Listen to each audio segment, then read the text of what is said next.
जब कभी हम भगवान के मंदिर में जाते हैं तो जब हम घर से निकलते हैं और जैसे ही हम ये तय करते हैं कि हम भगवान के मंदिर जा रहे हैं, उसी वक्त से भगवान हमारी जिम्मेदारी स्वयं ले लेते हैं।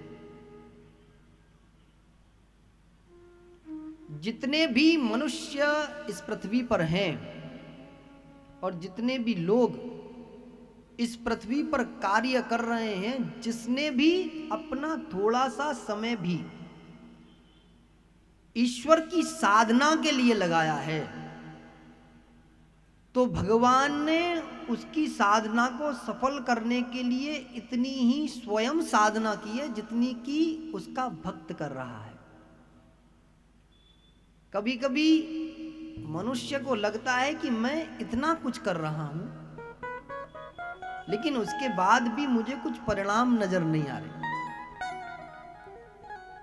तो आप जब से पृथ्वी बनी है, जब से इस सृष्टि का निर्माण हुआ है, तब से लेकर अभी तक आप जब उस ओर अपनी नजर डालोगे तो आपको लगेगा कि बिना संघर्ष के तो कुछ भी चीज की प्राप्ति होना नियति ने तय ही नहीं किया है। हर चीज में संघर्ष है, हर चीज में।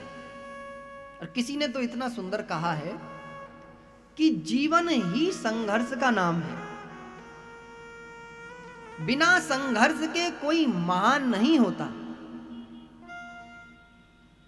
और वो संघर्ष छोटा और बड़ा हो सकता है। और संघर्ष भी दो प्रकार के होते हैं। एक संघर्ष है जो शारीरिक होता है, जिसे हम शरीर के द्वारा करते हैं, और एक संघर्ष है मन के अंदर, जो कि हम मस्तिष्क के द्वारा करते हैं।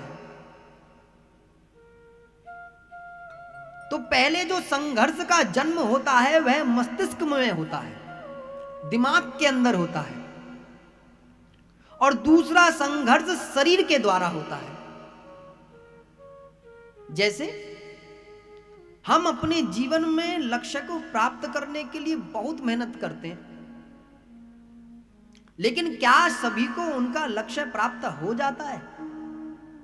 कुछों को होता है, कुछों को नहीं होता है। क्या प्रत्येक मनुष्य जो अपने जीवन में चाहता है तो क्या उसे प्राप्त हो पाता है?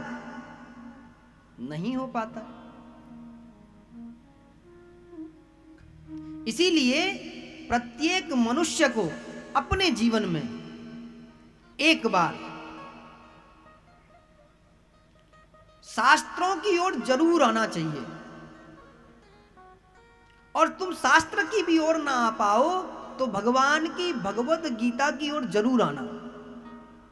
और तुम नहीं आओगे तो कहीं ना कहीं तुम्हें अपने जीवन में जब तक तुम जियोगे तो तुम्हें किसी ना किसी कमी का एहसास होगा। क्यों? क्योंकि तुम्हें जो मार्ग मिलना था वो मार्ग मिला ही नहीं।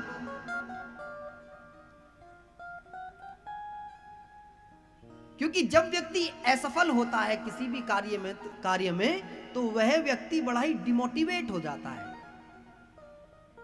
वह बड़ा ही डिप्रेस्ड हो जाता है, वह बहुत ही ऐसा हो जाता है कि मानो उसके जीवन में इसके अन्यत्र कुछ और है ही नहीं, जबकि जीवन में इसके अन्यत्र लक्ष्य के अन्यत्र भी बहुत सारी चीजें हैं, उन्हें भी मनुष्य करने के लिए उत्पन्न हुआ है।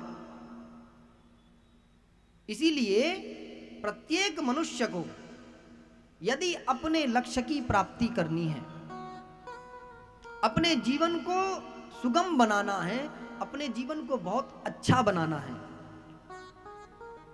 और निर्भीक जीना है, उसके लिए भगवत गीता की प्रत्येक मनुष्य को आवश्यकता होगी।